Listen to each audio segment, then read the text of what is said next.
Baik, saya mau menanggapi kunjungan Wakil Presiden 11 Juli 2023 lalu dan satu pekan Wakil Presiden akan berada di Papua.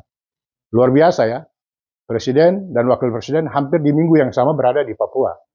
Wakil Presiden itu seharusnya bukan berkunjung ke Papua, tapi berkantor di Papua. Kenapa? Karena itu adalah amanat Undang-Undang Otonomi Khusus. Di dalam Undang-Undang Otonomi Khusus pasal 68A itu menyebutkan akan dibentuk Badan Percepatan Pembangunan Papua dan Papua Barat.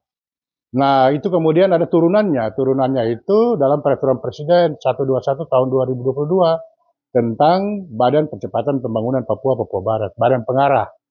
Nah, ketuanya dalam Peraturan Presiden itu di pasal 5 kalau kita tengok, itu menyebutkan bahwa ketua pengarah Badan Percepatan itu adalah Wakil Presiden.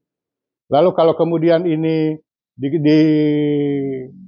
disebut bahwa kunjungan, sebenarnya jangan kunjungan. Karena namanya juga Badan Pengarah harus berkantor. Maka dalam undang-undang, dalam peraturan presiden itu disebut bahwa Badan Pengarah atau BP3UKP itu berkantor pusat di Papua. Artinya, Wapres sebagai ketua BP3UKP juga sesekali harus berkantor. Nah, kenapa harus berkantor di Papua? Namanya juga Badan Pengarah. Ada representasi dari masing-masing provinsi yang menjadi wakil di badan percepatan itu, di badan pengarah itu yang berkantor juga di Papua.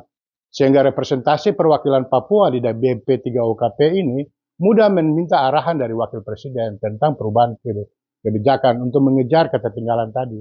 Tapi kalau berkantornya di Jakarta, ya masa tiap minggu, tiap bulan harus berkoordinasi ke Jakarta minta arahan, itulah esensinya. Maka undang-undang otonomi khusus itu harus dilaksanakan secara totalitas.